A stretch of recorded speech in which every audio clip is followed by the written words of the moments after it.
Hi everybody, just want to make a quick video of my station equipment for ARL Field Day 2020. It was an interesting year for everyone, with not as many club stations being on due to COVID-19 and more home stations.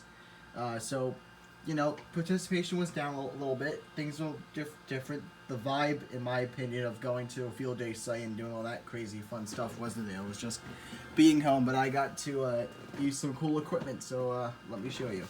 So, my club, the South Jersey Radio Association, we decided that since we won't be able to operate as one station due to, being in close contact with people, we decided to set up a VPN and network all of our stations together. So we had 17 computers running 7 stations, a category with 7 Delta, and through a VPN. And so we were able, with this spreadsheet here on our website, we were able to coordinate when people will be operating, so not to exceed the 7 operator limit, but also be able to have 7 on at the same time. So we made over 1,700 QSOs, which is not as great as we usually do. We usually do about 4,500 or so. But, we used N1MM, that's statistics, so it's field days over now. We had Zoom, which we used for coordination, which worked out really well. And let me just show you what I have set up. So, for radio, we have the Yaesu FT897. This is my personal rig. I think it's fantastic. Lacking a couple features that I'll see in modern radios today. But for what I use it for, I'm not a heavy DXer or heavy contester. It does the job, As long as it has a VFO and can tell me what channel, frequency I'm on, and AGC and all that, I'm good. On top of that, we have a Kenwood TMD700 dual band radio. This was just so I could monitor my club's repeater if we were using that for coordination. And the base for that, along with the power supply for my station, is down there. It's a 35 amp switching power supply. Below that, things that's making the loud noise is a 1500 watt max tuner by Tokyo High Power, currently set on the 40 meter band. This thing looks great. I'm using my friend's homemade vertical 40 meter antenna in my backyard, which is really cool. It's custom made, looks great for my application.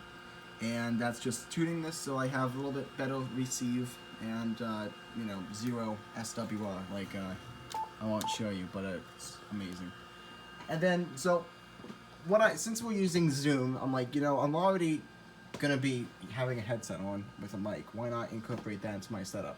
So this laptop, both audio in and out, and the radio audio in and out, goes to this mixer. So we have radio audio in, headset mic in, computer audio in from the going into the console. We have computer audio out and radio audio in, along with headphones. So this allowed me to patch in audio from anywhere. So like in this case, I had the communications audio from the Zoom meeting in my left ear, kind of a lower volume but still noticeable. And I also had the main volume from the radio, which is this guy. Like if I plug it in, that big thing boosts the volume up. You hear it gets loud with static and stuff. So this is actually what I was controlling to adjust the audio level, because I had it gain matched and everything, not to cause any distortion or clipping. And then we had this guy, which was up a little bit so I could hear myself. As like a monitor, because this doesn't have that built in, otherwise known as side tone on CW. And I had some basic EQ, which was nice. I had this set to, I had the radio set to post, and the communication set to pre. It's only 2 options this little guy gives me. But so when I was operating on the radio with the volume, I turned it to this side. When I wanted to talk on the computer, turned to that side. All I had to do, and it looked great. And so, yeah, that's pretty much my setup. I had my radio interfaced using a cable and everything. Just 2 feed lines going out. I had a dipole also for 20 meters that ended up not using for anything. And yeah, that's about it. Thank you guys for watching. Happy field day, and hope you had fun participating if you did. 73 for now. KD2 JPV clear.